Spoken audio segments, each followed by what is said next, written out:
Today is Wednesday, September 22nd, 2021. Coming up on Roland Martin Unfiltered Breaking News. Acclaimed director Melvin Van Peebles has passed away at the age of 89. We will talk with a number of Hollywood luminaries, directors Rob Hardy, cinematographer Ernest Dickerson, and many others to share their thoughts about Melvin Van Peebles. We also have an exclusive statement from Bill Cosby, who helped fund the completion of his movie, Sweet Sweetback's Badass Song. Also on today's show, the House Haiti caucus is calling for a halt on deportation flights to Haiti, demanding due process for Haitian migrants at the southern border and congressional oversight into the inhumane behavior of Border Patrol. We'll talk with Congresswoman Ayanna Pressley right here on Roland Martin Unfiltered. She is co-chair of the House Haiti caucus. Also joining us is the new CEO of the African-American Mayors Association, Phyllis Dickerson. The AAMA was quick to offer support for Afghan refugees, but what about Haitians? We'll discuss that with her. Also, we've been talking about Title 42. What exactly is that, and how does it apply to Haitian immigrants? Also tonight, the Metropolitan Police Department of District of Columbia hit with a discrimination lawsuit by 10 current and former black female officers. We'll talk with attorney Pamela Keith, the assistant chief at the Metropolitan Police Department. Chanel Dickerson will discuss the case as well. Oklahoma sets the execution date of a black man despite the state parole board's recommendation to commute his sentence to life imprisonment without parole. A black law professor gut-checked Senator Ted Cruz over racist voter ID in Texas. Wait till we show you that video. Plus, Michigan black gets little to no attention. Today, we're going to profile a few missing black folks who are getting left out by mainstream media. Folks, it is time to bring the funk on Roland Martin Unfiltered at the Black Star Network. Let's go. He's got it. Whatever the biz, he's on it. Whatever it is, he's got the scoop, the fact, the find. And when it breaks, he's right on time and it's rolling. Best believe he's knowing. Putting it down from sports to news to politics. With entertainment just for kicks, he's rolling. It's on go, roll, y'all. It's Roland Martin, yeah. Rolling with Roland now. He's funk, he's fresh, he's real, the best, you know he's Roland Martin now.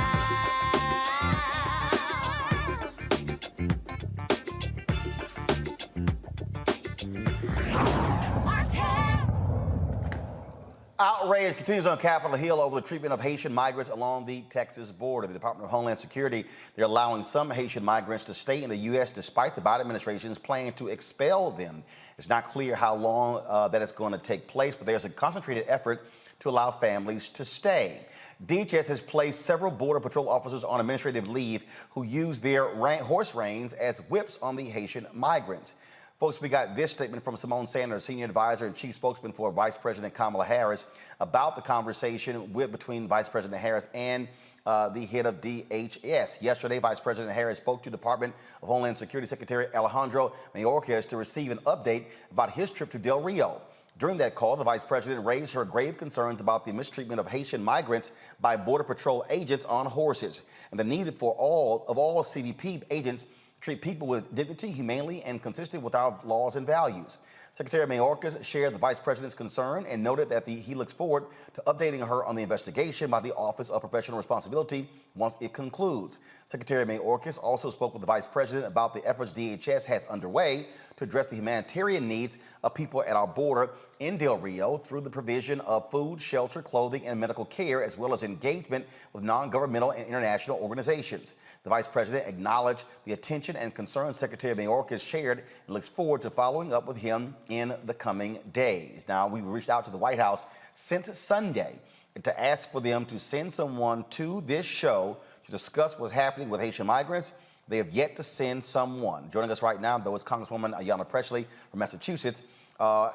She joins us right now. Congresswoman, glad to have you on the show. CBC members on today held a news conference along with others to talk about this very issue. What answers are you getting from DHS in this White House administration over the treatment of these Haitian migrants? Well, first, let me just say, as co-chair of the Haiti caucus, someone who proudly represents the third largest concentration of the Haitian diaspora in the country. We have been for 6 months now advocating for a halt to these deportations.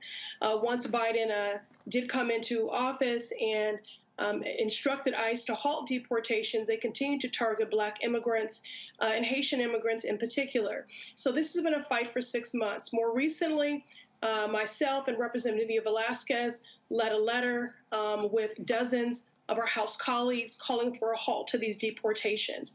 This is a humanitarian crisis, and our response should be one that is humanitarian, that is humane, and this is not. The cruelty is the point.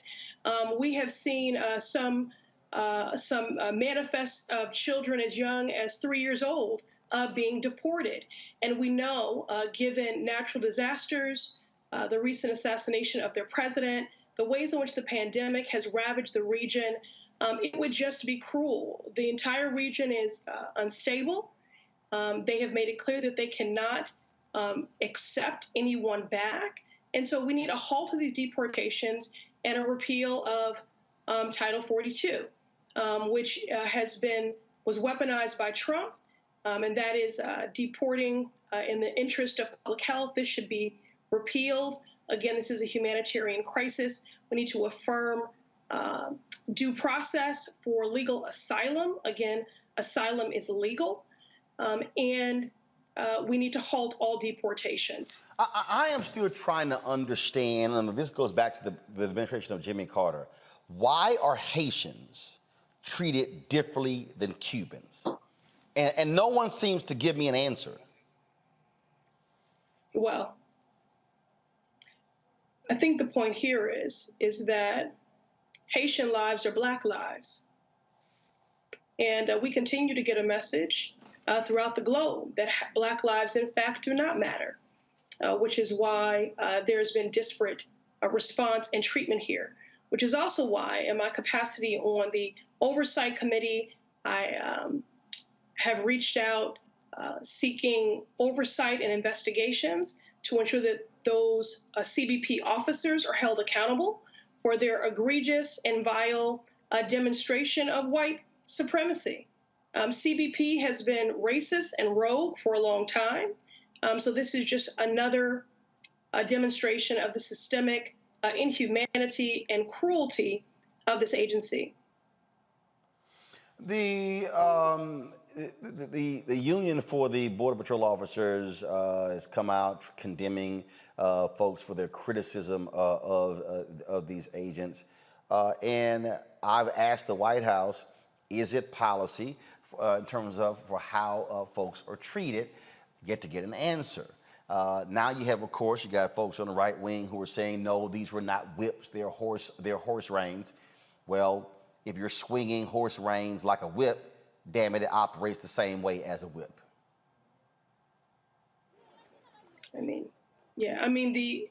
People keep talking about these images. It's important to, remember that these images are real people. These are not just images, but they are abhorrent. And what we have seen is it's unconscionable.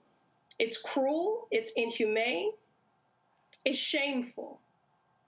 It's really shameful. And again, when we were in the face of this so-called national reckoning on racial injustice in the country, many espouse that Black Lives Matter. It's moments like this, in tragic inflection points like this, where we should be standing up and affirming that is in fact more than an expression, but that it is a fact that is codified in our policies. So these deportations must be halted. These rogue and CBP officers should be held accountable. They need to be. We need an investigation. Again, CBP has proven itself for a very long time to be racist and rogue. Again, even when deportations were halted by the Biden administration, ICE continued to target Black immigrants and Haitian immigrants in particular. And so now we see ourselves where we are in this moment when Haiti is dealing with three conflated, very severe crises, which they have yet to recover from and will not for quite some time. Mm-hmm. Large swaths of the region have no power, no clean drinking water, And again, many of those that they are deporting unjustly have not been to Haiti for more than a decade. And the children have never been there. And certainly during a time of such great instability, uncertainty, and violence, and a pandemic ravaging the region, this is not the time. This is the United States of America. We have the capacity to do the right thing here and to affirm due process for legal asylum. And the only thing that we're missing in this moment is the political will and courage to do it. Well, we certainly want to see more from this administration. Vice President Harris, when she was a senator, was highly critical of the use of this particular policy, which was pushed by white supremacist Stephen Miller under Donald Trump. It continues with the Biden administration. And so have they given you answers as to why they are continuing using it if, when running for president, then Vice President Joe Biden, now President, saying we should be treating people in a more humane way? Then you had a federal judge, Emmett Sullivan, here in D.C., who said they could not use this against families. And it was going to go into effect in 14 days, but they're actually going to even appeal that decision. Well, I've not spoken with the president directly. I have been in ongoing communications with the White House, and I did have the opportunity to speak to Vice President Harris directly about this when we were together at her residence celebrating the 50th anniversary of the Congressional Black Caucus. And I found her to be sympathetic, to agree with our characterizations, and I know that, and to be responsive. And as you know, members of the Congressional Black Caucus met earlier today with senior White House officials about this matter. And so we're waiting for their response, both to ensure accountability for the vile and egregious actions by these CBP officers, to halt deportations, to affirm due process for legal asylum, and to treat this like what it is, a humanitarian crisis. We have the capacity. This is the United States of America. We have chosen to exercise that capacity for everyone else, except for Black immigrants and Haitians. Last question for you, and I'm going to ask Phyllis Dickerson coming up next the same question. How does this administration explain to African Americans the making way, supporting financially Afghan refugees, but sending Haitians back? Has anyone explained the difference between how America is accepting and treating Afghan refugees compared to Haitian migrants who are trying to come into the country? Well, I've not heard that rationale or a rationale, because there isn't one. And the contrast is damning and the disparate treatment is obvious. So again, if we do in fact want to affirm that Black lives matter, and that is more than a rallying cry, but a value and a belief with which we practice, Haitian lives are Black lives. And it's tragic inflection points like this where we need to stand up. This is a humanitarian crisis. It requires a humanitarian response. And the callous and cruelty that Haitians have been met with at the border is certainly not consistent with that. We must halt all deportations immediately and repeal Title 42 and hold accountable the rogue officers and their vile racist actions. Congresswoman Ayanna Pressley, Massachusetts. We appreciate it. Always glad to have you on the show. Thank you, Roland. Thanks a bunch. Let's go to Phyllis Dickerson, the CEO of the African-American Mayors Association. Phyllis, glad to have you here. We have seen mayors and governors say, welcome with open arms Afghan refugees. What are Black mayors saying about the treatment of these Haitian migrants along the Texas border? Roland, first, let me say thank you for having me on the show this afternoon. Yesterday, Mayor Turner, as you know, is your mayor, Mayor Sylvester Turner of Houston, sent a letter to the White House, in fact, to President Biden, addressing his concerns with this. The images that we see coming out of the Texas-Mexico border are horrific. It took us all the way back to slavery when you saw the horses, white men on horses and the whooping of the Haitians and rounding them up.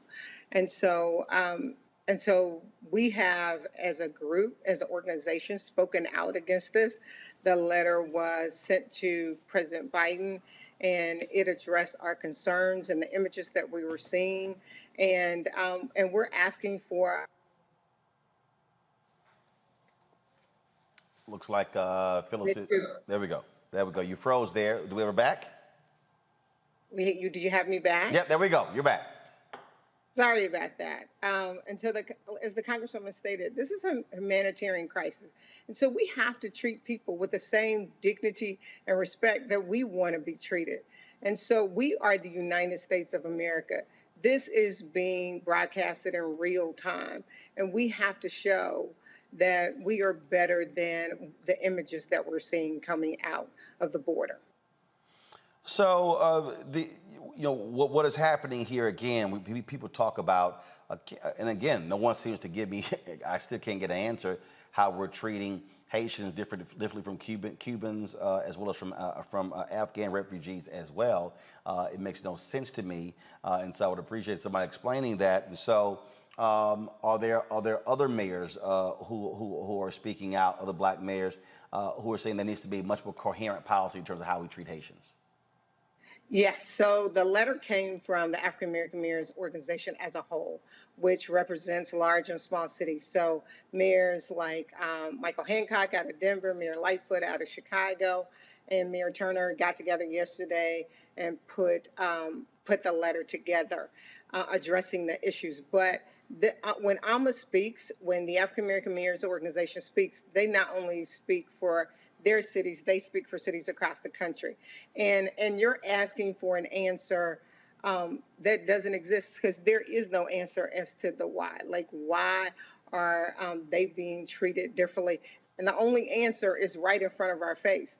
As the Congresswoman said, that Black lives should matter, but do they matter to everyone?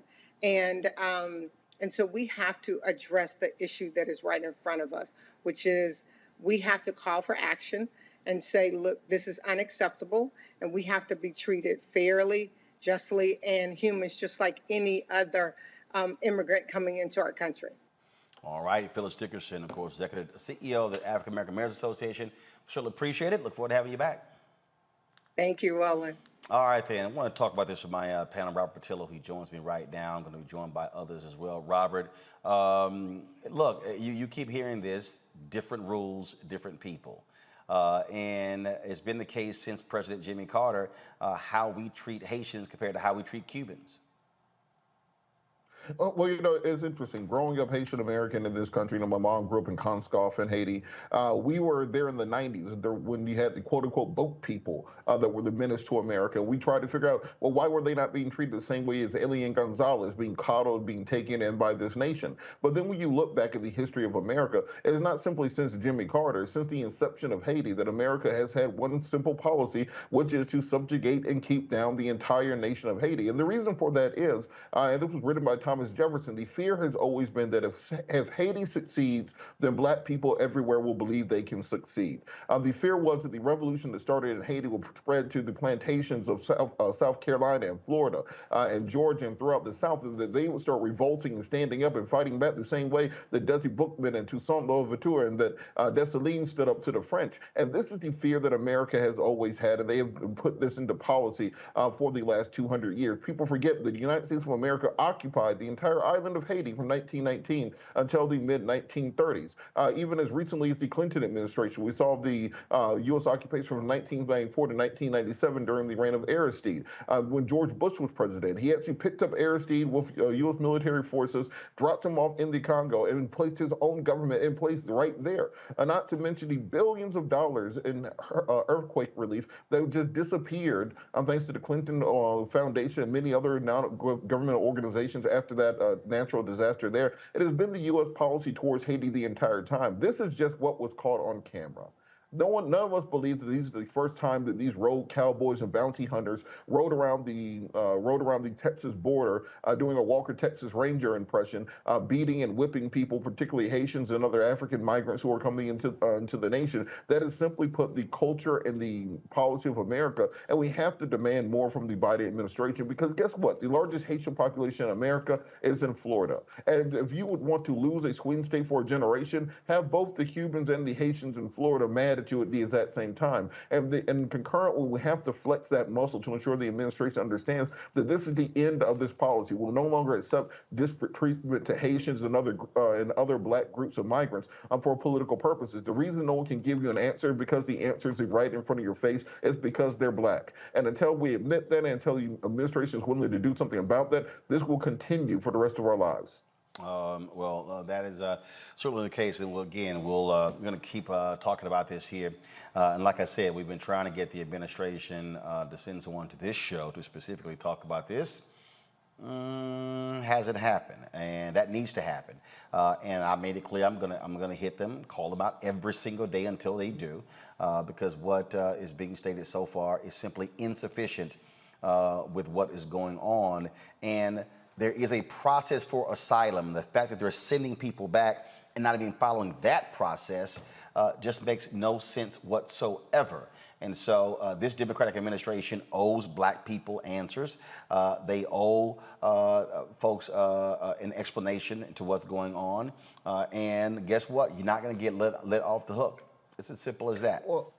Well, they're going to be right back in 2022 and 2024, and they're going to have the same old, the same old dog and pony show. The most important election of our life. We voting rights are on the ballot, this, that, and the other. But it's going to be very hard to pull that coalition back together that got Joe Biden elected. That coalition of young voters, first-time voters, African Americans, Latinos, women. You're not going to have the boogeyman of Trump on the ballot, and therefore you're going to have to put some points on the board. You put points on the board by passing things such as George Floyd Justice and Police Act, passing things like the John Lewis Voting Rights Act and For the People Act, but also doing right by Haitian Americans and understanding that this is the perfect opportunity to show where your administration is different than the Trump regime. Quit trying to prove yourself to moderate Republicans, quote unquote, thinking that's the way forward. They are never going to come back. They're never going to vote for you. They have not yet admitted that 2020 was even a real year, that it was a real election. So because of that, you need to be coming through for the people who supported you. That includes Haitian migrants, because in those southern states and those swing states,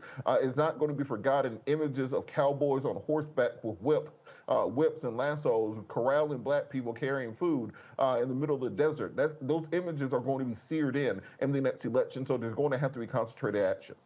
All right, folks, let's go to our next story. Here in D.C., the Metropolitan Police Department, they're being accused of systemic psychological abuse. 10 current and former black female officers filed a lawsuit claiming they were subjected to a male-dominated culture of race and sex discrimination and faced retaliation when they raised concerns about the treatment.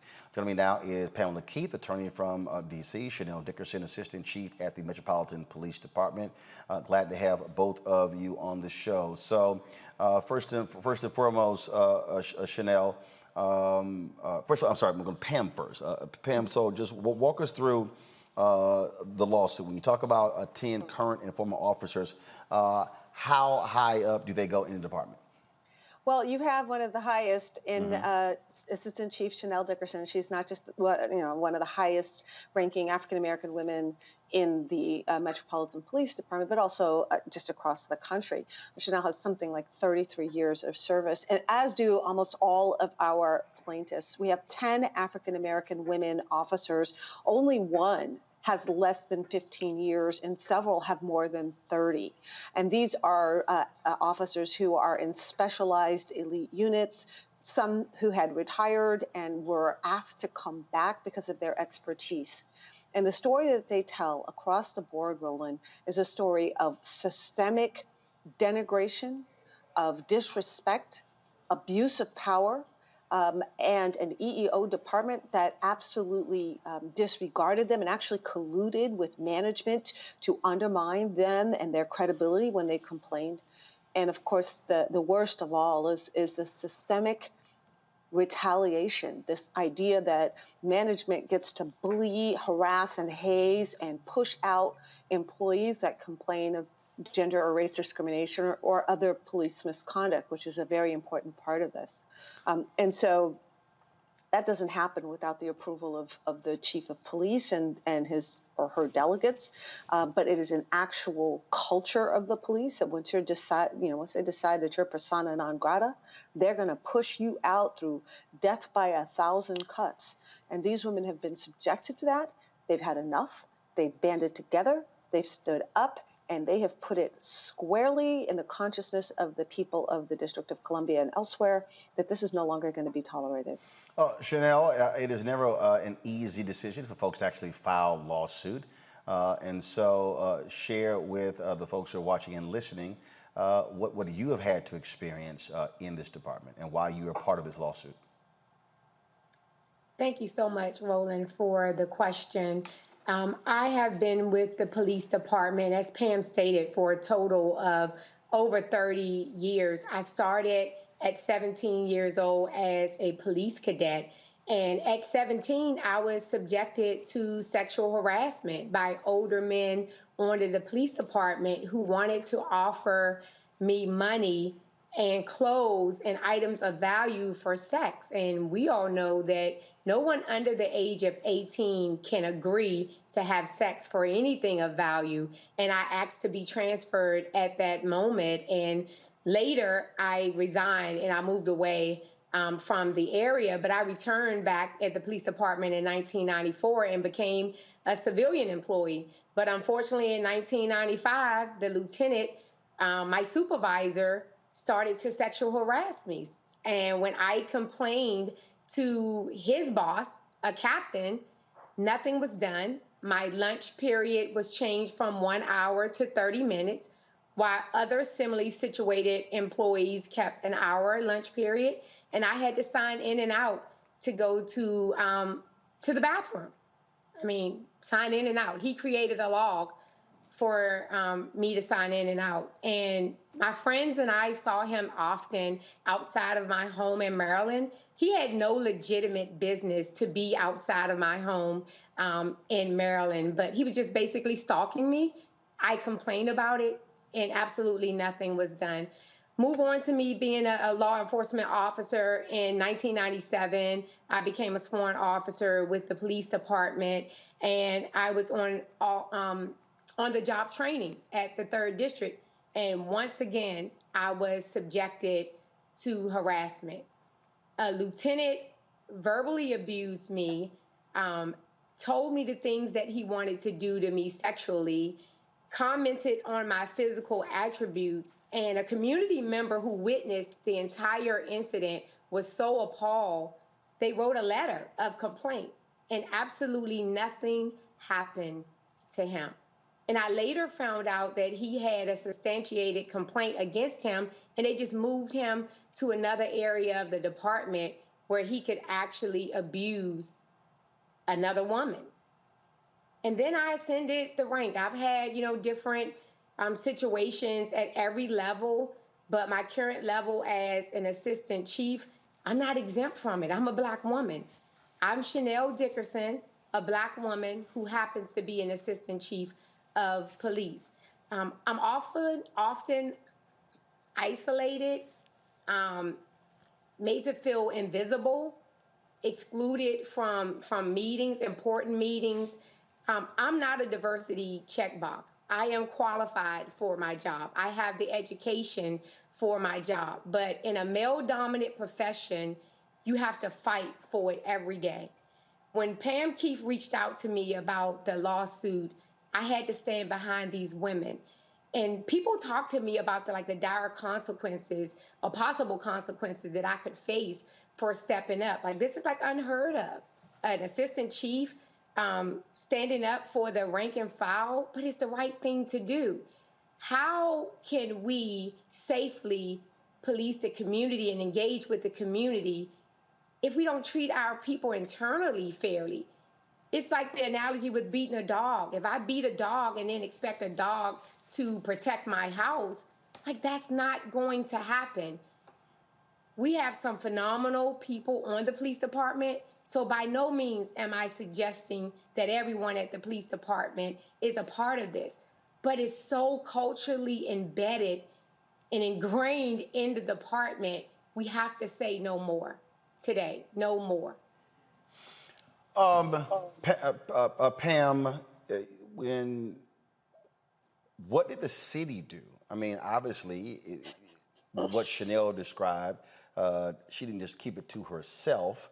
Was there anything from city council members, mayor, or others? Were folks alerted? Folks were alerted. I think they perhaps underestimated the strength of our case.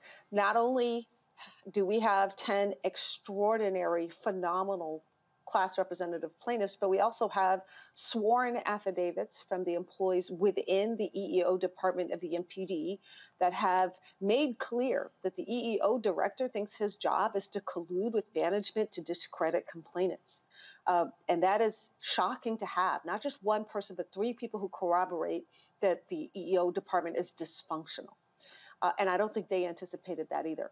What we've gotten so far is sort of the placeholder response. You know, we believe in equality and inclusion, and we're going to take this seriously and take a look at it, which I expect. I mean, again, I think they were a little bit surprised at the scope and the depth of this complaint. It's 213 pages of chapter, verse, and footnotes of what these women have been put through. Because we decided we weren't going to be vague, and we were going to name names and put in dates and specific incidents, so they cannot claim that, you know, this is a unique circumstance.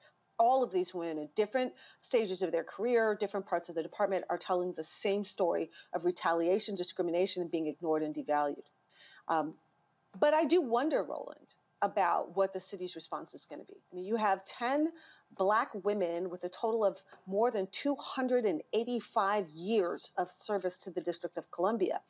And almost all of them have more than 15 or 20 years of service. So are they going to say all of these 10 women are lying? Yeah, I guess they could, but not sure that would work. They could also say, well, no, they're not lying, but what's happening to them is not a big deal. That, you know, being treated this way is perfectly acceptable. Not sure that's going to be a winning strategy either. Or they could say, well, yes, it's bad and it's happening to them, but we don't want to do anything to stop it or change it. Also an option. But I just find that we did our due diligence and we did the work to show that this is not just happening to these 10 women, that this is happening to Black women across the board, and that it is a confluence of disrespect of them because they're women in a male-dominated field, and disrespect of them because they are Black women in particular.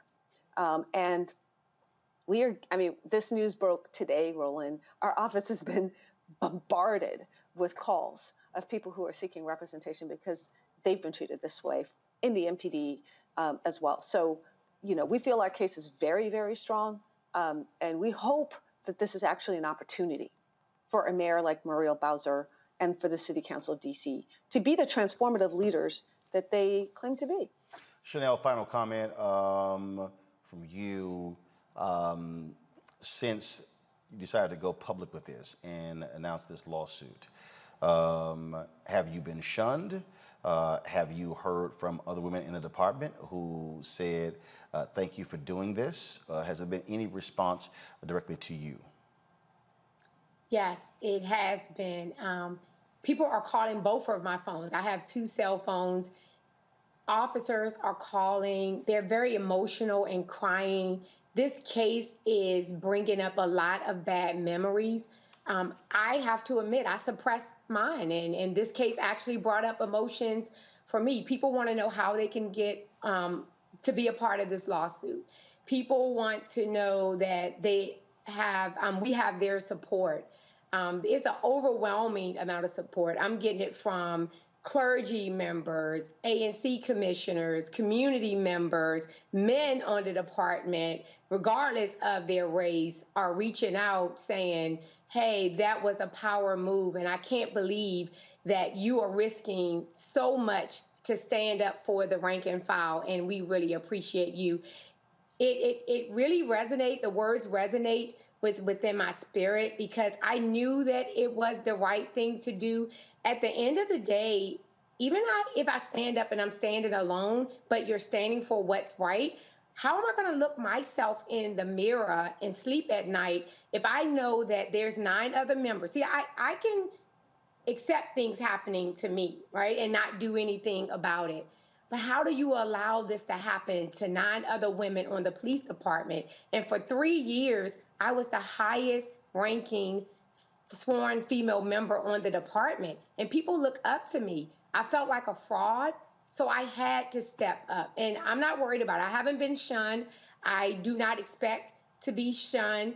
We really have a phenomenal police department, but we need to do better with this. So this is our opportunity to rally together. I would like the police department to acknowledge that we have gone through this, and let's work together to fix it and ensure that this never happens again. We can have a zero tolerance policy for discrimination, but we don't have a zero tolerance policy for retaliation. I would like to see that. Thank you. Assistant Chief Chanel Dickerson, Attorney Pam Keith, we surely appreciate it. Thanks a lot.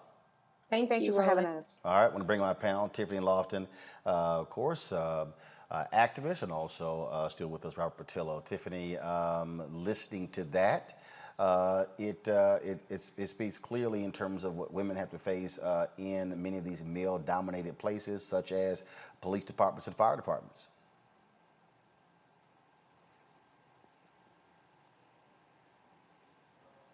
Tiffany? Oh, I'm sorry. Repeat the question, Robert. I'm sorry, I didn't hear you. I said what you just heard described there shows us what women have to face in male-dominated professions such as police departments and fire departments. Yeah, absolutely. I don't have too much to add. I'm still processing the stories that the ladies have shared, and the fact that there's not few places where they can share their stories and be heard. You know, after the Me Too movement, and after hearing a lot about what women have to go through and what I've had to go through and experience, there aren't a lot of safe spaces where women are able to have fair processes that trust them. So this is important for us to have this conversation, especially in the Black community. And we know that the injustices that exist are both policy fixed and also cultural. So I'm glad that you were able to at least have this on the show. The thing here is certainly disturbing, Robert, when you listen to what's described there, and also what stands out is how this department is going to respond when you also have a Black female mayor of Washington, D.C. Absolutely, Ron. I think the fact that you hear these stories and see what went on last summer in the Freedom Summer of 2020 kind of pushes even further the need that we have to have for systemic police reform. Even when we look at the George Floyd Justice and Policing Act, it doesn't go far enough when it comes to instituting these types of reforms that are needed in policing departments across the country, not just to deal with the community and racial reconciliation issues, but to deal with their own issues in HR, human resources, and how they treat other officers, particularly women, as was articulated earlier. My sister, my eldest sister, was a police officer in Charlotte, Mecklenburg for 20 years.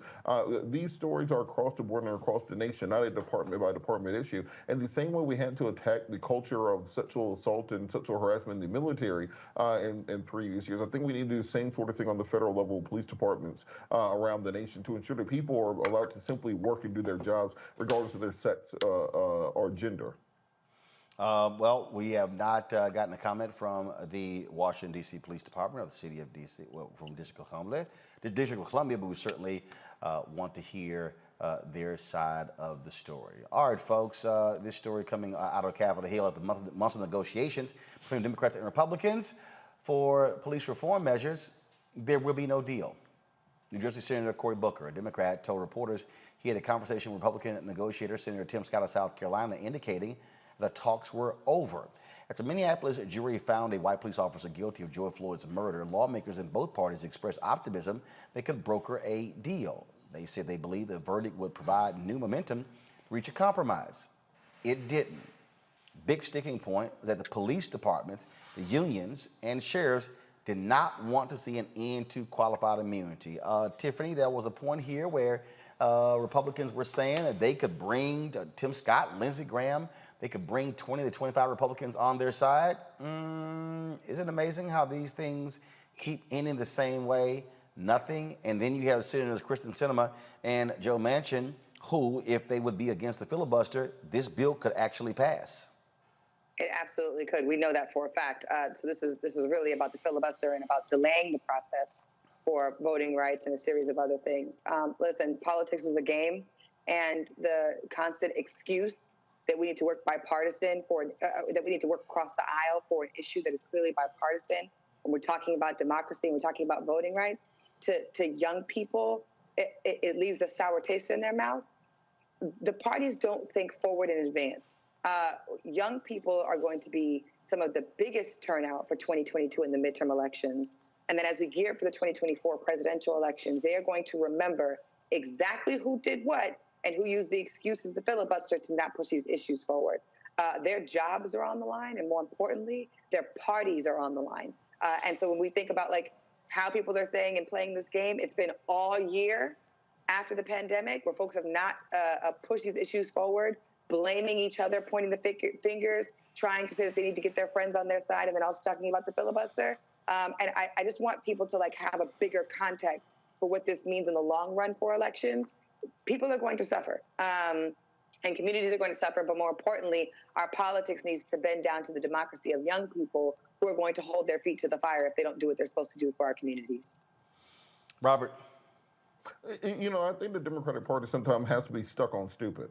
It's as if they do not want to win, that they have no interest in actually doing anything for their voting base that would actually encourage them or give them any reason to continue supporting them. They're like the Falcons, basically. They go out there every Sunday, you root for them, you think they're going to do their best, and they keep losing. And they'll find a new way to lose no matter how they lose the last time they lost. And what Democrats have to understand is, look, without African Americans, without young people, without progressives, you cannot win. So when you allow someone like Joe Manchin and Christian Sinema to basically tank police reform, when you had protests in 20 cities around the country, when you had international support in every part of the globe, from New Zealand to China to Iran, were protesting for George Floyd, you cannot get a bill passed after that. This shows you how broken the system is. I don't blame Republicans, because Republicans are going to do what Republicans are going to do. But when you look at the fact that even if they did get rid of the filibuster, they did not have 50 votes within their own caucus to pass the bill. You were not going to get Manchin. You were not going to get Sinema.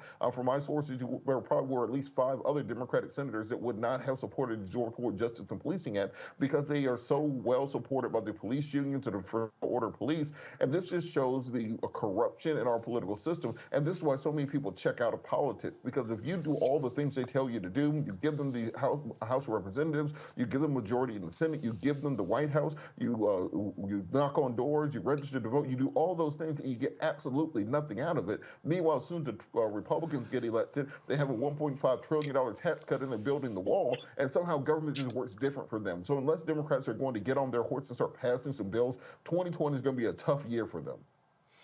But here's the deal, though. What do we say, Democrats? What do? A U.S. senator can do whatever decision that they make. It passed the House. Democrats in the House did their job. Okay, what now? I mean, it's really 2 people who are really holding it up. Look, let's understand something. President Trump came into office with Lindsey Graham comparing him to death, and many Republicans not wanting to touch him for a 10-foot pole. He whipped that entire Senate Republican caucus into shape to the point that they will vote for whatever it was that he said, including decertifying the election and claiming that the entire thing was rigged. No. Hold on. But Robert. Mitch McConnell was not leading a 50-50 Senate. He was leading a 52-48 Senate. So they did not have the same dynamics as the Democrats did. My point is that we need to see a more active and involved president on these issues. Stop outsourcing the black issues to Kamala. Stop outsourcing black issues to Simone Sanders. It seems like, we all love Simone, but it seems like the only time they have her put out a statement is when they do something stupid to black people. So I need to see a president who is actively out there standing up and fighting for these issues, letting Joe Manchin and Christian Sinema and anybody else know that I have some LBJ in my system when it comes to running the Senate rules. I know how to use the levers of power. I was in the Senate, or I was in Washington for 50 years. That was the entire point of you running, by saying that you could at least get your own caucus in order. And I don't think black voters are willing to sit down and say, well, look, I know you didn't pass voting rights. I know you didn't pass police reform. I know you had a whole bunch of Border Patrol agents whipping keeping black people down at the border. I know you dropped that bomb and killed all those Afghani civilians. Oh, and also, I know the economy's not going the way that we thought it was going to do, and you've actually passed none of the legislation that you said you were going to pass for us. So I'm going to get out here and knock on doors in 100-degree weather in Atlanta to make sure you get reelected. That's just not the way that things work, and they know that's not the way that things work, and they're going to get up off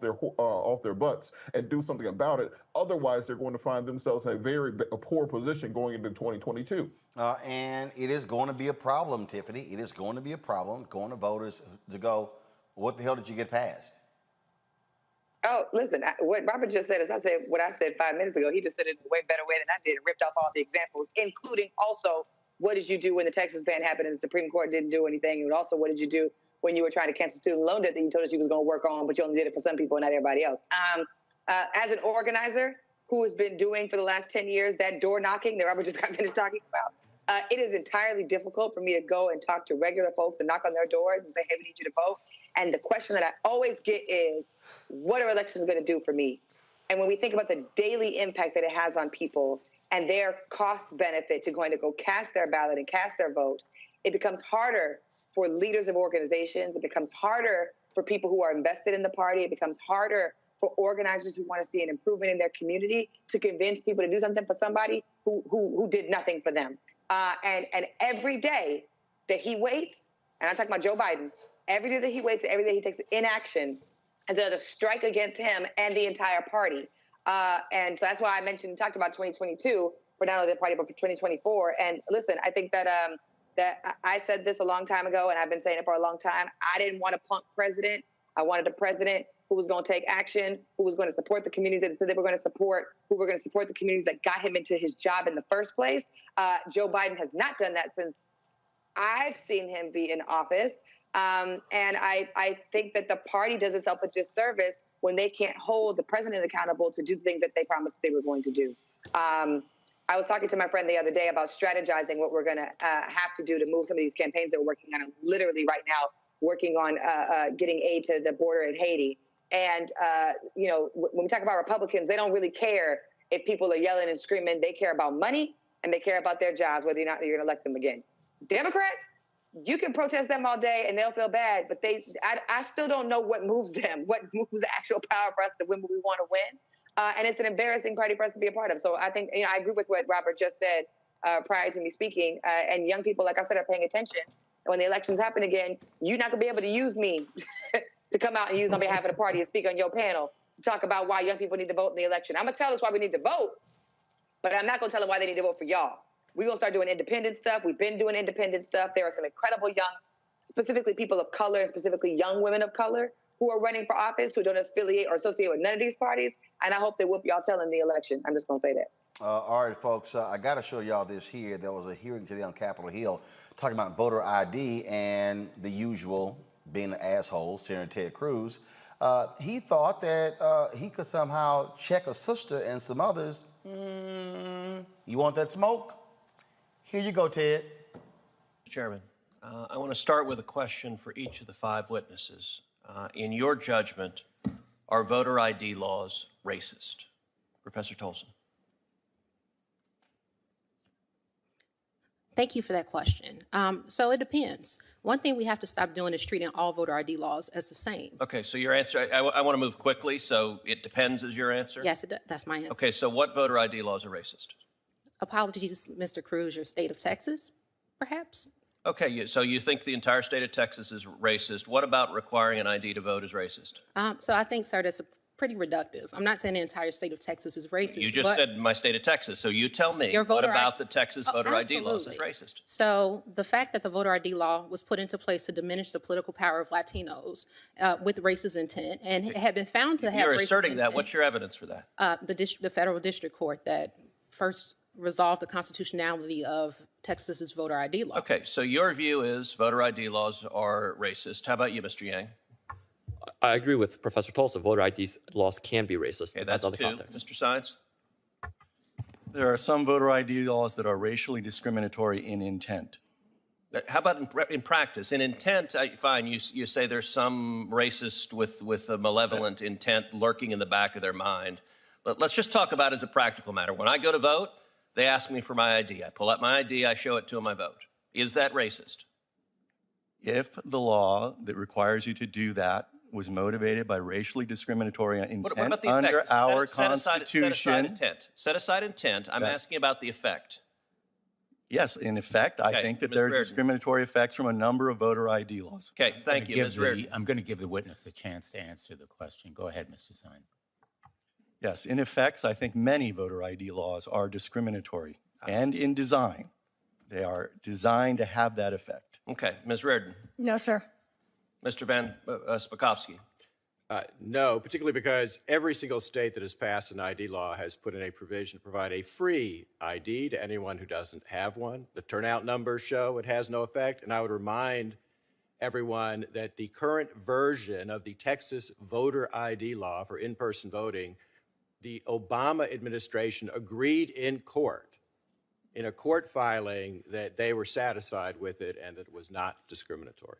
You know, I have to say this is the wildly partisan nature of the Democrats' proposal.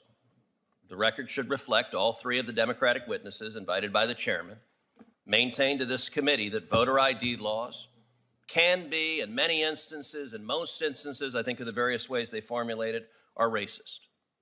So let me tell you who disagrees with that. 35 states across the country disagree with that because 35 states have voter ID laws in effect. But not just 35 states.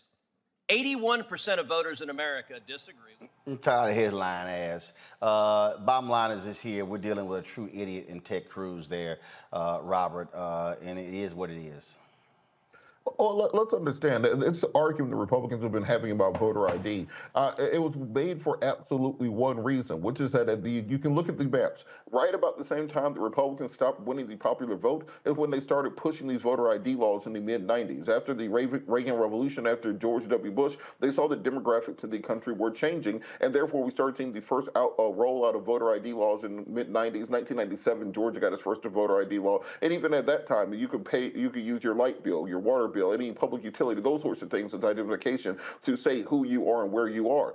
When that was not strong enough to get them in power, that's when they rolled out the 2005 voter ID. And this is what we saw sweep across the nation then, which were the more stringent voter IDs, many of which were struck down as being poll taxes, such as the Georgia law, which was struck down in 2006. And now we are in our third wave of voter ID laws. The entire idea, as Reverend Jackson likes to say, is about skimming. It's not about making sure that every single person can't vote. It's about ensuring that 1 out of every 100 people does not have the right to vote. 1%, that's all it really takes to win an election.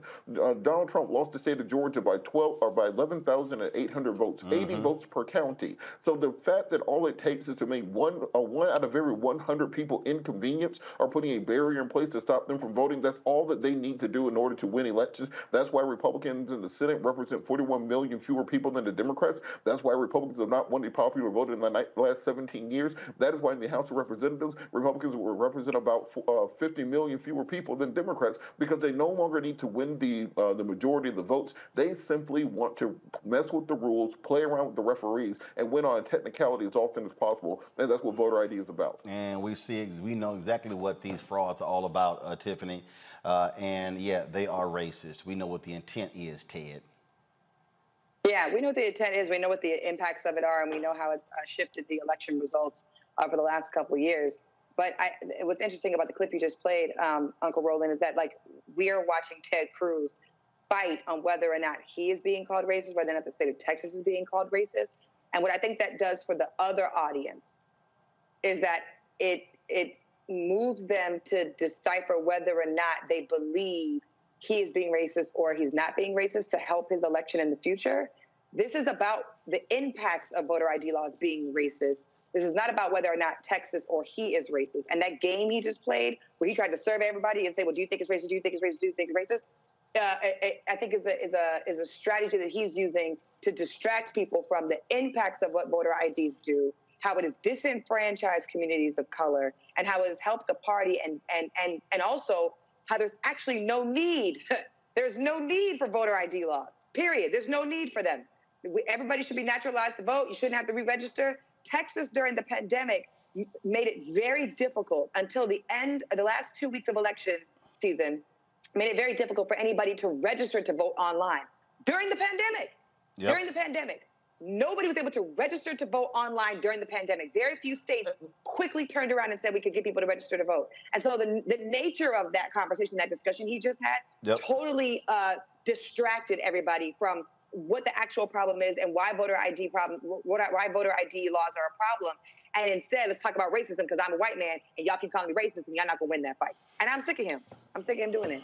Absolutely, folks. Got to go to a break. When we come back, we'll celebrate the life and legacy of the great indie director, Melvin Van Peebles. He passed away today at the age of 89. We'll talk with director, producer Rob Hardy, cinematographer Ernest Dickerson. We'll hear from Reggie Hutland and others, including Will Packer, as they share their thoughts about how Melvin Van Peebles changed the game for Black Hollywood and a whole generation of African-American directors. That is next on Roland Martin Unfiltered, streaming live on the Black Star Network. I believe that people our age have lost the ability to focus the discipline on the art of organizing. The challenges, there's so many of them and they're complex, and we need to be moving to address them. But I'm able to say, watch out, Tiffany. I know this road. That is so freaking dope.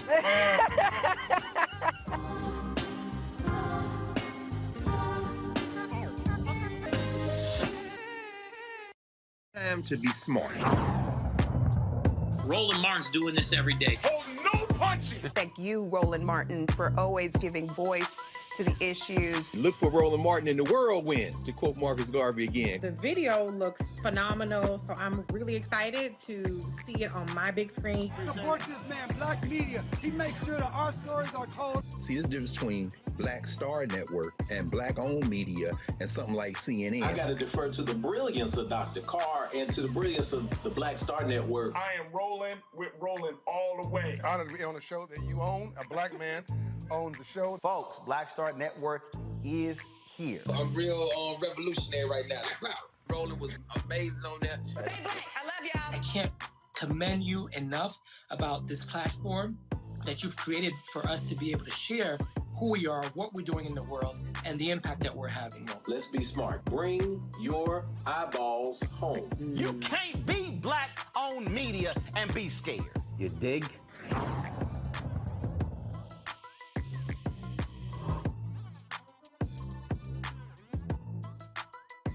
Yo, what's up? This your boy Ice Cube. What's up? I'm Lance Gross, and you're watching Roland Martin Unfiltered.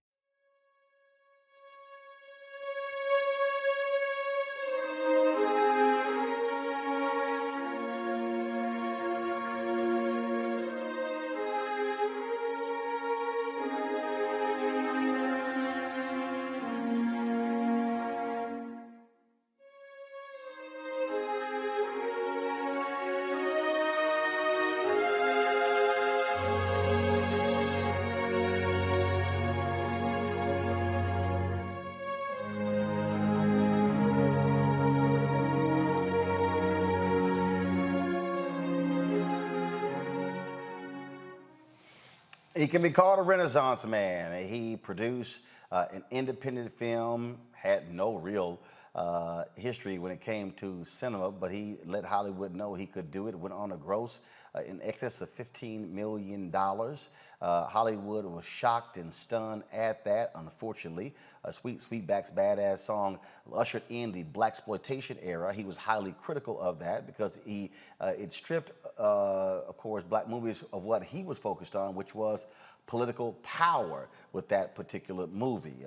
Melvin Van Peebles, folks, today passed away at his home in Manhattan at the age of 89. He was more than just a director. He was an author. He was a composer, wrote Broadway plays, served time as a stockbroker at one point, and he's done all kinds of stuff. And in fact, folks, that movie that he did, Sweetback's Badass song, he needed to finish the movie, and he went to a bunch of people. No one would give him money. One of the folks who did was Bill Cosby, who gave him $50,000 to finish the film. Van Peebles said that Bill Cosby did not want equity in the movie. All he wanted was his money back. Well, he got his money back because how much that movie made.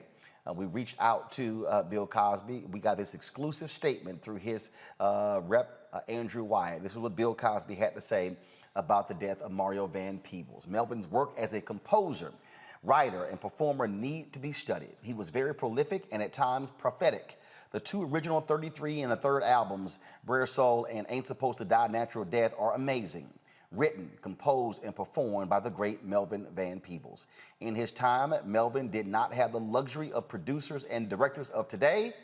Thank you, Melvin. One of those folks who is a director and a producer is Rob Hardy. He joins us right now just to share his thoughts and reflections on the life and legacy of Melvin Van Peebles. Rob, what immediately comes to mind as we pay tribute and pay our respects to the passing of this great man? You know, I think of him as just an innovator. You know, a lot of people refer to him as the father of modern day Black cinema. And, you know, he was the person that unapologetically was him. He was political, he was creative, and he was also an indie filmmaker that went out and made films his way by any means necessary. And, you know, that ushered in that era of the Blaxploitation films, but not even so much from the exploitation side, but just from the fact of making films by us and for us and starring us.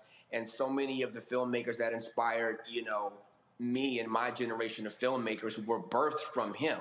So he's got his fingerprints on everything that we do and the way that the industry is today because of his fearlessness and because he put his career and his personal safety on the line to speak for us and to give a voice to the voiceless and to represent for his people. And we'll forever be indebted to him because of that. You talked about fearlessness. He shot the movie in 20 days in Watts, did not pay scale, couldn't afford to pay it. And the way he got around it was telling the unions that he was shooting a porno film that they wouldn't actually care about. That's right. That's right. You know, sometimes it's by any means necessary. And I think that became the template for people like the Spike Lees and Robert Townsends and Hudlin Brothers and the late, great John Singletons of the world to continue and fight that path. Even when you look at the way that Spike went and raised money to finish Malcolm X. You know, all those were like, you know, pages taken from the Melvin Van Peebles handbook. Well, that's the thing and in fact, you know, a lot of people criticize Sweetback's Badass Song because of the sex was involved. He couldn't get any actor to play the lead role, so what the hell, he did it himself. I think that there are some similarities to his film and you and Will Packer, your first film, Trois, long time ago. But the way y'all did that, independent, he put this movie in movie theaters in places like Detroit and Chicago where Black audiences were. Y'all did the same thing with your first film. You're absolutely right. Listen, you know, looking at what he did with that movie and the fact that people came out and responded to it inspired Will and I to do the exact same thing. So for us, it was, you know, markets from Jacksonville, Florida to Chicago, and of course, our home city of Atlanta, Georgia. And being able to take a film, you know, for us, you know, into theaters and market to our people was a huge, huge deal for us. And that launched our careers. And at that time, it was a big resurgence of independent Black cinema that was happening all over the country. And you felt that, you know, that energy in the air. And as we were starting, we were going to the movies and we were watching all of our heroes from Mario Van Peebles on down doing all these amazing films, and that inspired us. And we heard about Robert Townsend using his credit cards, but that all started with him. And, you know, he did that throughout his whole life. And every time that he went someplace new, whether, as you mentioned, it was, you know, in theater and he was writing and composing, he was always an innovator and he was always pushing the line and representing for his people. And we never forgot that. You spoke of that. Will is got a whole bunch of Zooms today.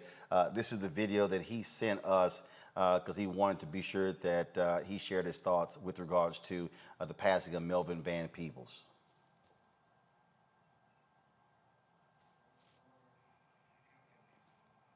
Let's see here. Not sure what's going on with the audio. Audio's up, folks. Okay, all right. So we'll get this we'll get this fixed so we can have that. The other thing that I think here, how much he was self-taught. He did not allow the lack of knowing something stop him from living his vision. You're absolutely right. I think his perspective is that I'm a creative person, and I have a soul and I have something to say, and I'm going to put those things together along with my will to make it happen. And listen, to make it personal, Will and I didn't get the opportunity to go to film school, and there were so many other filmmakers that started that did not get this opportunity. Again, that took a page from his lead to be able to go out and to have a creative perspective on a story that we wanted to tell. And we love the fact that, he didn't have everything because he had to use the tools that he had, which made it that much more creative and was that much more of an inspiration to us. Absolutely. Rob Hardy, we surely appreciate it, man. Thanks a lot for joining us and just sharing your thoughts about the great Melvin Van Peebles. Thanks for having me. Folks, the National Visionary Leadership Project was an effort of Camille Cosby to document and do various interviews with prominent African Americans. One of those folks was Melvin Van Peebles. This is what he said about that movie. Successful. It was very successful. Yeah, but I had a 3-picture contract from Columbia after that, which was the dream of anybody. So I did what everybody else, any other militant snake would do. What happens, the director usually decides what equipment he wants to work with, what people he wants to work with. And so once you have this, and the word gets out immediately, every laboratory where they develop film, every rental house where they rent the cameras and all these things want to get on the good side of the director. So when they make their next feature, they will use him. Why? So in other words, it's of cachet. So I just decided then I was going to do Sweetback. Now there are a few things in my way. First, I wanted to lose the agent, so I showed him the most salacious version, except he said, I can't represent anything like this. So he left. That saved me 10% right there. Then the next thing, the unions were all white. And I said, they don't know me, I don't know them, except I needed competent people. But the only people who were competent, knew anything of really cinematically competent and so forth outside the union were porno houses. The people did porno film. So I sat through so many porno films, I used to get seasick, But every time a film came up, it was in focus. At the credits at the end, it was the same guy. So I went and found this guy. And it turns out he was a terrific guy. And it was a family affair. His wife did the makeup. His daughter was her assistant. The daughter's boyfriend was the second cameraman and so forth. And then I went to the lab and said, look, I got this little girl. I sort of like her. I want to do it in film. So the lab said, well, come on. So how much of it? Don't worry about it. You'll get the bill. So everybody assumed I'm going to spend a weekend in a motel with 4 dildos or something, and they got a movie. Do you know what I mean? Nobody asked me the question, how much is it going to cost? This. So that's how I did the movie. Then I plotted the movie around, since the unions were very tough, physically and so forth. I said, well, they're bad, but they ain't going to come down to the hood and get me. So I shot the other stuff and then shot the hood part second, where they wouldn't dare to come to start trouble. And then the third part, I went out in the desert where nobody could find me. Those of us who understand what it means to be independent, who understand what it means to hustle, to get it done, great appreciation for a Melvin Van Peebles. And you know what? If you're black and you're in media, before the big studios called you and the Netflixes of the world, guess what? You were hustling, doing exactly what Melvin Van Peebles did, my next guest. Same thing. Him and his brother Warrington Hutland did the same thing. Everybody was trying to do their thing, hustle, trying to make it happen. Joining us now is, of course, director, producer, comic book, sci-fi aficionado, Reggie Hutland. What's up, my man? Reggie, you got us? Yes, I hear you. Got it. Just share for folks who never met Melvin Van Peebles, just what he was like. Melvin, he was that perfect combination of super smart, but he was fun, he was clever, he had great turn of phrases, and he was always such an innovator.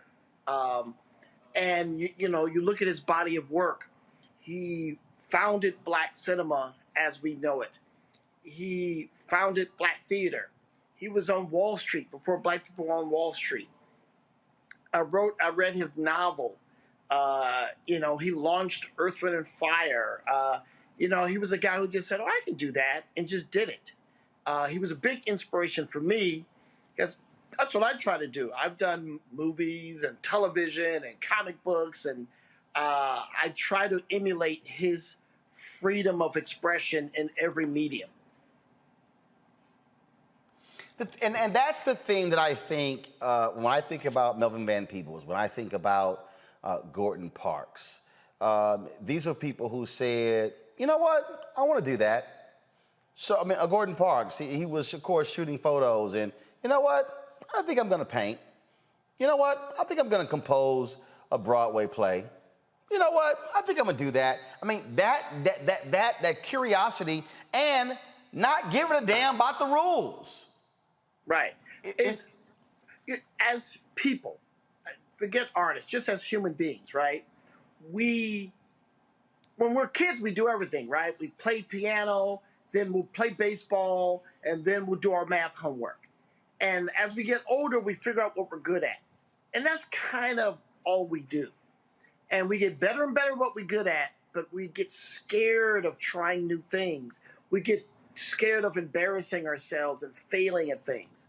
And these guys were so courageous that they just never had that fear of failure. They were like, well, I'm just going to try it. I'm just going to do it. What's the worst that could happen? And that's a lesson for everyone to emulate, to have courage in our everyday lives, to try new things, and don't worry about being bad. Just do it. And also being very deliberate with what it is that you want to say. He chose with this movie, with his art, he made it clear he was going to speak about an issue. He dealt with police brutality in that movie. He dealt with black folks being in control. We talk about self-determination. That's what it was about. So it wasn't just a movie. It was about, no, I'm saying something with this movie. And in fact, Huey Newton of the Black Panthers told everyone, go watch this film. The Black Panthers fully endorsed you watching this film. Absolutely. Well, it's interesting. Now, here's the amazing coincidence. This French documentary company contacted me through Tanya Hart. You know Tanya, the journalist. And they were interviewing me yesterday about the career of Melvin Van Peebles and about the making of Sweet Sweetback. And they asked me to read some passages from his diary, from his autobiography. And he was talking about the making of Watermelon Man and how, you know, he never wanted to be in a situation where people were controlling him, and how he had agreed to shoot 2 endings for the studio, but then he just shot the ending he wanted. He said, that's it. Look, this is the ending. We're not doing 2 things. And, you know, he was willing to pay the cost to be the boss. And he had clarity of purpose, clarity of statement, and he did it his way, and he was a success to the very end. Absolutely. Reggie Hutland, it is always great to see you sharing your thoughts about Melvin Van Peebles, and hopefully a whole new generation who does not know anything about him will learn about his story and realize, I could do that too. Yes, yes. Appreciate it, my brother. Thanks a lot. Thank you. Robert Patillo, Tiffany Lofton. One of the reasons why I just think it's always great when we talk about these elders who now are transitioning to be ancestors. I'm a firm believer in taking the time to listen to them and learn. And there are a lot of people who might come into contact with our elders and they just sort of just quickly brush by. And I'm always saying, no. They're not going to be here forever. Take that moment to stop and listen. You're absolutely right, Roland. And when you think about the wisdom that can be passed down, the information that people gain with a conversation, understanding, I think we have these moments when it's a celebrity or someone famous who dies, but think about it in your own family, that elder in your family, that grandmother, that aunt, that person who has generations and decades of knowledge they can pass on to you. Take the time to sit down, talk to them, ground with them, listen to stories, learn from them, and figure out how you can apply that not just to your life, but to the life of your children going forward. Because the same battles they fought before are the same battles you'll be fighting today. There's an old saying that that listening is the cheapest lesson. And I think people need to understand, if you look at what they've done before, if you look at Hollywood right now, where you have an Emmys where no African Americans are winning, we still have fights now. If you look at the lesson that was laid down previously, then you know exactly what you need to do going forward, and the importance of independence and controlling your own narrative, controlling your own art, controlling your own creation cannot be emphasized enough. Tiffany, how important is it? And you had the opportunity to sit with Dr. Janetta Cole in that interview we did. If I didn't stop y'all, y'all would still be talking right now, and that was in February. You didn't stop us because I text her and we go back and forth all the time. But go ahead. Yeah, but we stopped them cameras from going. But it to me, again, there are a lot of people who, I'm gonna figure it out. I'm like, no. Learn from the cats who already been there. Every major action that I've been a part of, we have invited our elders to join us. And I have never been told no, they didn't want to be there for us. Even thinking 10 years ago when we were occupying the Capitol in Tallahassee, Florida, in the name of Trayvon Martin with Dream Defenders and a bunch of other organizations, we had so many elders come visit us in the Capitol while we were occupying. And even now, last year, SNCC, the Student Nonviolent Action Coordinating Committee, celebrated its 60th anniversary. They're holding a conference in 21 days. Folks should Google the information or find it on Instagram. There's a website for the conference that's coming up. And I just think how precious it is for us to have so many elders that are still here with us, that have so much to share and testify, and then also give us advice for. I did the Black Voters Matter bus tour earlier this summer, and it was the anniversary or commemoration of the freedom rides that took place in the South. And what was amazing about that, Roland, was that we stopped in 10 different cities, and we didn't talk about just the figureheads that everybody is a household name for. We didn't talk about John Lewis. We didn't talk about Rosa Parks. We didn't talk about Fannie Lou Hamer. We talked about the individual organizers of every single one of those cities. And as one of the program coordinators, I got to interact with them and then usher them to the stage so that they could give their remarks and share about what happened when they were there and what do they want us to take away from that moment. And specifically being in Memphis, Tennessee, for the rally in Memphis, Tennessee, there was an elderly woman who was there who was one of the freedom riders who's still here to this day. And she said, "Look at me, young lady." And I said, "Yes, ma'am."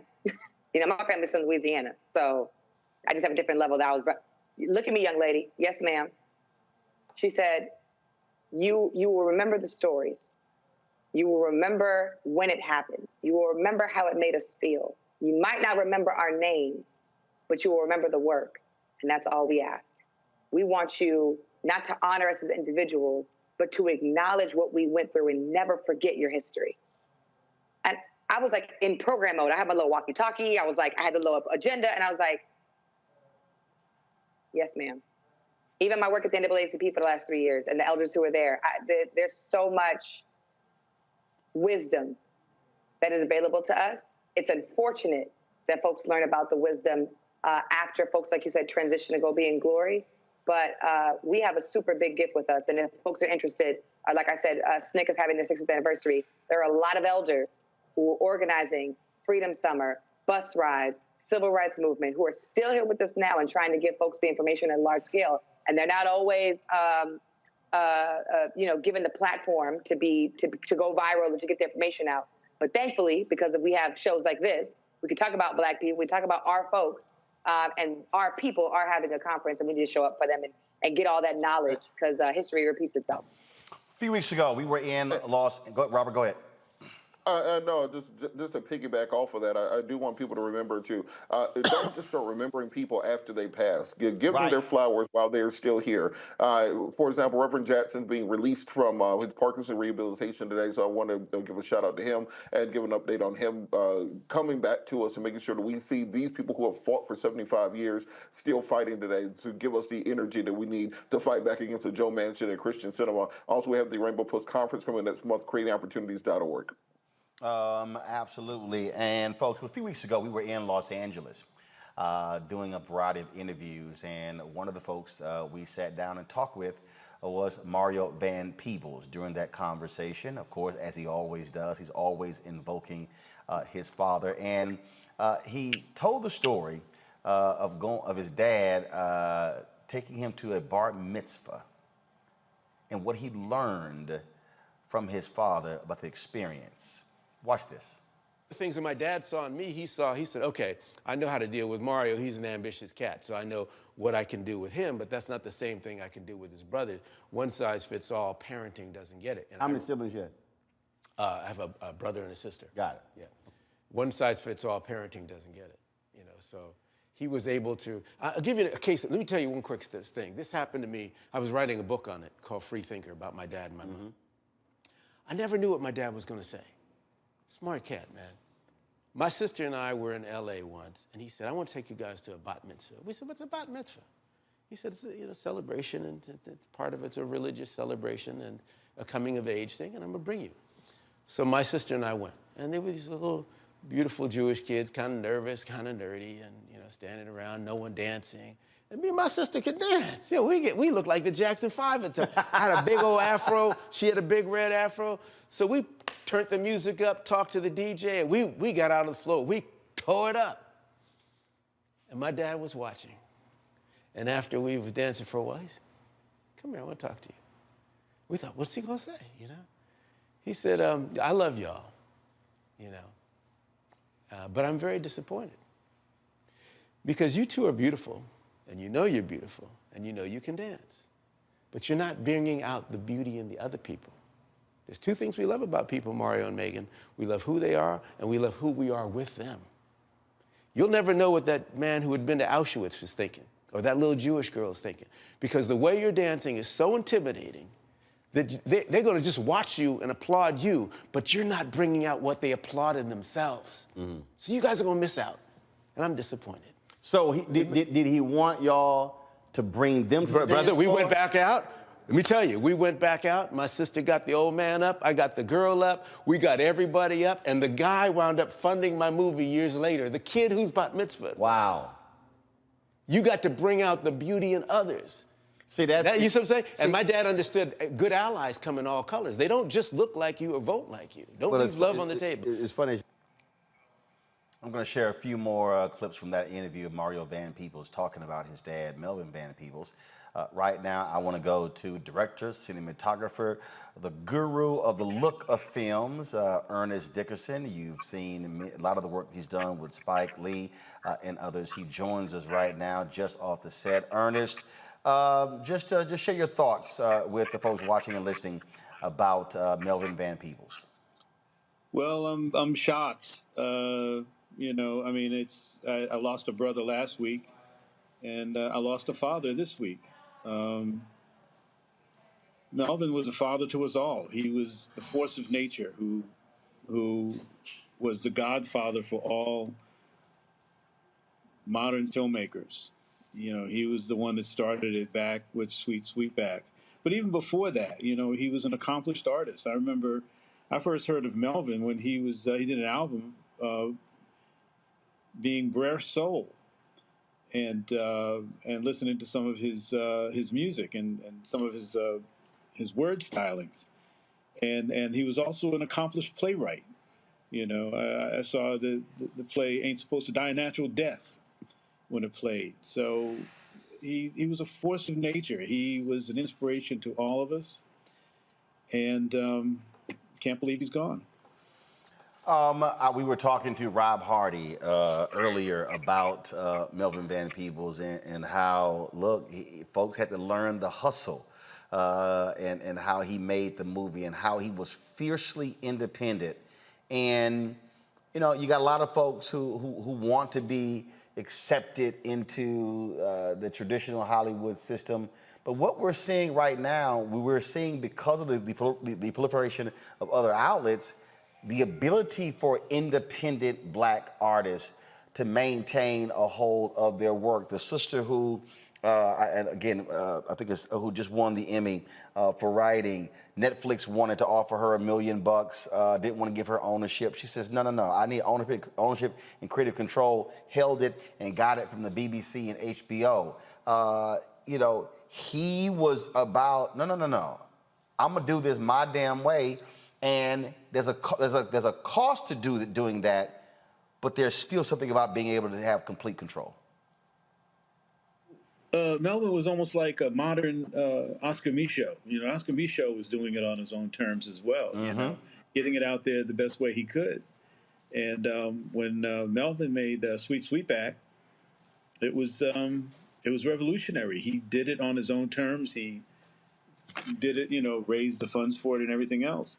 But everything that he did was cutting edge. Everything he did was always, you know, stretching the medium further. You know, something like Watermelon Man, the way to have Godfrey Cambridge made up as a white guy was pretty strong stuff for the year that it came out, which is, I think, maybe around 68, 69.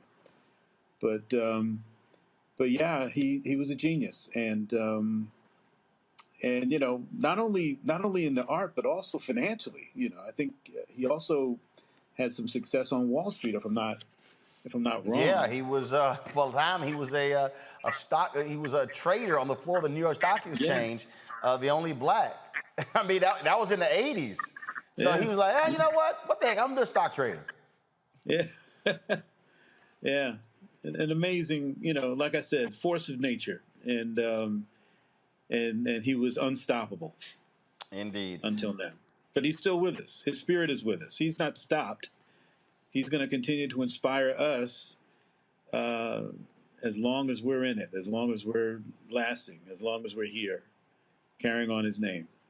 Absolutely. Ernest Dickerson, my brother, I appreciate you joining us, sharing your thoughts and reflections about life and legacy of Melvin Van Peebles. Thank you for having me. Yes, sir. Here's what Melvin Van Peebles had to say about being a pioneer to the National Visionary Leadership Project. How do you feel about the overall, what's going on in terms of the variety, in terms of what Black directors are doing, not doing? Any feelings at all about? Nope. Nope. There's some people, no, I don't know my job. To have feelings about, the one thing that overshadows or that trumps everything, I think that a large part of it is possible to make it possible. Okay. Now. Spike Lee is very clear about being inspired by you, that you have meant a great deal to him artistically. does that make you feel, I don't know, is it a positive feeling to be revered in that sense? Absolutely. Beats the burnt stick in the eye. Look, we can go around a little. I'm the Rosa Parks of the industry. Okay, boom, over and out. Again, you make it seem really simple, you know, but being the But the is he ain't. That is so far. Somebody says, "Oh, Rosa Parks got onto the bus and helped us all." Duh. What are you supposed to think about that? It's true. It's true, yeah. And then I know. So when something's true, fine, okay. Okay. And but with the caveat, many times things are true. Now what happens? Early on, after Sweetback of this and that, everybody was being touted as the beginner or the this or that. I mean, they were going to do an article about the people, me and Richard Roundtree and da-da-da-da. I said, well, wait a minute, guys, we ain't all in the same category here. Well, but you were going to do, there's a thing called drown the fish. Do you know what I mean? No. And so we're doing an interview. I said, wait a minute, you don't do an interview about Kubrick and Corman. What the hell you doing one about me and such and such? Huh? Well, so, no, go ahead and do it without me. You know what, Tiffany, I love about that? His whole deal is, okay, fine, I did it, next. Whereas others would ride that for the rest of their lives and sort of demand the. I remember Joe DiMaggio had a requirement that anytime he was introduced, he had to be introduced as the greatest living baseball player of all time, which was kind of a joke because there were other greater players than him, like Willie Mays. But that was sort of like anytime he got introduced, that's how he was introduced. There was so much humility in that. It was almost a little scary because I don't know the last time I've ever seen somebody say, "Listen, okay, yeah, I did all that. I understand what I did. Let's move on. What else you got to talk about?" And you could hear the interviewer say, "What? Well, No, like, damn, I thought I was gonna get like a great answer out of it. Now I gotta ask something else." She didn't know what to do. She was stuck. She was like, "What? You realize who you are, don't you?" He's like, "Yeah, okay, I'm Rosa Parks of this industry. Okay, keep going. What else?" And all of us are like, "No, you can't move on from that, sir. You're incredible. You're amazing." I think there's so much humility in that. And in addition to all the other things that people are going to learn about him, I think that's one of the things in that clip that I'm just going to take away for the rest of the day of like, it's not about me. It's not about me. I think that's beautiful. Rest in peace and praying for his family in this transition. I think that's beautiful. This is what Spike Lee posted on Instagram. Spike said, "I'm so saddened by the loss of my brother Melvin Van Peebles, who brought independent black cinema to the forefront with his groundbreaking film, Sweetback's Badass Song. He personally signed this poster to me. Melvin was a big supporter of my film career. He even showed up to the set of Do the Right Thing. Damn, we have lost another giant." Here's the video, folks, that we promised earlier of director-producer Will Packer. Van Peebles was an icon, the godfather of contemporary black cinema, period. There would be no Will Packer. There would be none of the many other contemporary black filmmakers that we have today. We're all his sons. We're all his daughters. He blazed a trail that we're all following. We're all following his trail. Thank you, sir. Rest in power, legend. It was interesting listening to Melvin Van Peebles answer that question in our interview with Mario Van Peebles. He shared this funny anecdote about Melvin Van Peebles and Sidney Poitier. Interesting, when I remember, because you started this by asking me about my dad, Sidney Poitier presented my father with a Lifetime Achievement Award. And so you hear Poitier, and then Melvin Van Peebles comes up. And my dad took the words, "Thank you, brother." He said, "Put the music on. We just gonna dance." And him and Poitier started dancing. He said, "We've done enough. We've talked enough. We've interviewed enough. We have earned it. Let's dance. In fact, all of y'all get up and dance with us." And that was it. That was it. He like, I ain't giving a speech. No, that was it. I think remembering, and that's part of the joy of it, is remembering to have fun. That right there, Tiffany. First of all, that sounds like something, Tiffany, that you would do. Let's just go ahead and just dance. Let's just, we ain't got to get no speech. You probably would do a headstand on the stage. That's something that you would do. Yeah, You know me too well. But living in the moment is what I got from that.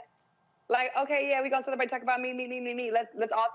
He wanted something bigger than that. I think that's so beautiful. You're absolutely right. I would have did some stuff like that. I said, all right, y'all cue music, DJ, drop that beat, did a headstand in whatever outfit I was wearing so that we can have a good time, because that's what it's about.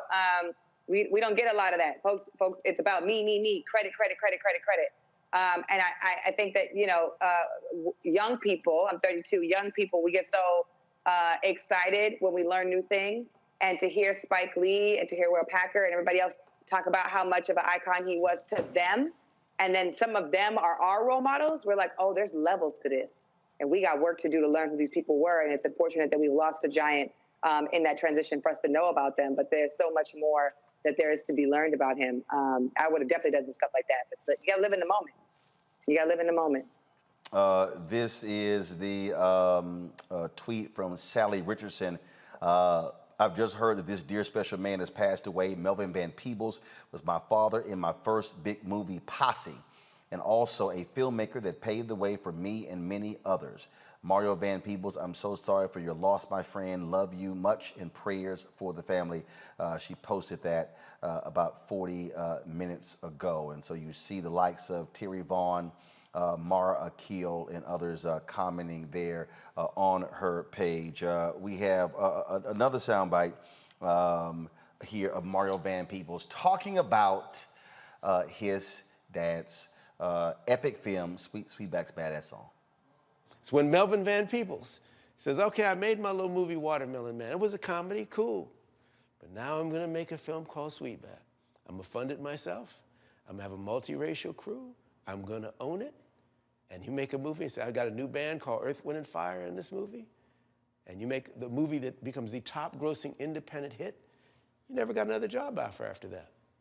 And I said, Daddy, why? You could make a movie, Sweetback, that made $15 million when it was $1 a ticket. That'd be like me and you going off and making a movie that makes $150 million today at $10 a ticket. I said, why wouldn't you get another job offer? He said, son, if you go into a pool hall and everyone counts on the fact that you can't play pool, and you play along with it and scratch and fumble, and then you whoop ass and take all the money, you can't go in the same pool hall again.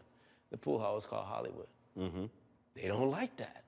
So you have to understand that sometimes that means, Roland, and I know you know this already, that you have to be bold enough to do it on your own. Not everyone's gonna be cut from that cloth. That's what a revolutionary is. I think that's probably the best way we can end tonight's show, the tribute to Melvin Van Peebles. He passed away today at his home in Manhattan, surrounded by his family, at the age of 89. There's no doubt more tributes will be pouring in, talking about him, talking about his life, his legacy, and we certainly appreciate that. And folks, what you saw there was portions of the interview that I did with Mario Van Peebles. It is for a one-on-one show that will be called Rollin' with Roland, that will be on Black Star Network, which is one of the reasons why we do that. In the spirit of a Melvin Van Peebles, it's independent. Don't have to ask anybody's opinion, don't have to ask anybody's permission to do it. We just do it.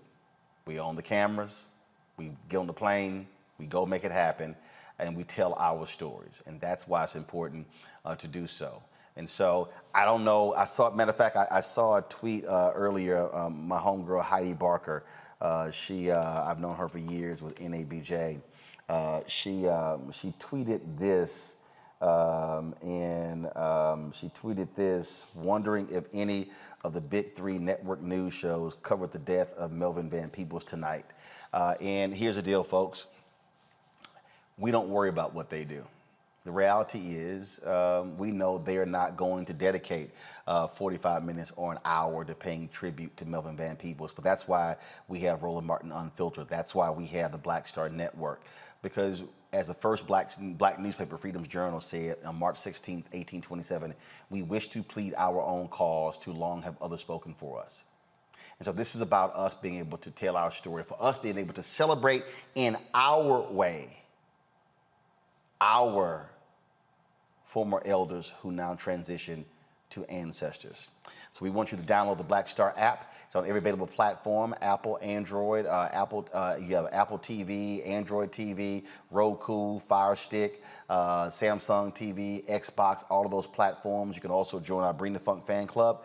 Every dollar you give goes to support this show. Cash App, $RM Unfiltered. PayPal, R Martin Unfiltered. Venmo is RM Unfiltered. Zelle is Roland at RolandSMartin.com. Roland at RolandMartinUnfiltered.com. And you know what? You can't worry about what others have to say. You can't worry about what others do. You can't worry about if people are just saying this, that, and the other about you. You know what you got to do? You just got to go ahead and just do what you do. You got to go ahead and do it. And like Melvin Van Peebles, he didn't worry about what people said about him. He just went ahead and do it. He just went ahead and did it, and didn't matter. And so that, folks, is what I think is so important about his story. And if you don't know about him, if you don't know what he represents, then again, take the opportunity to learn about Melvin Van Peebles and his amazing story. And so with that, we will see you tomorrow right here on Roland Martin Unfiltered on the Black Star Network.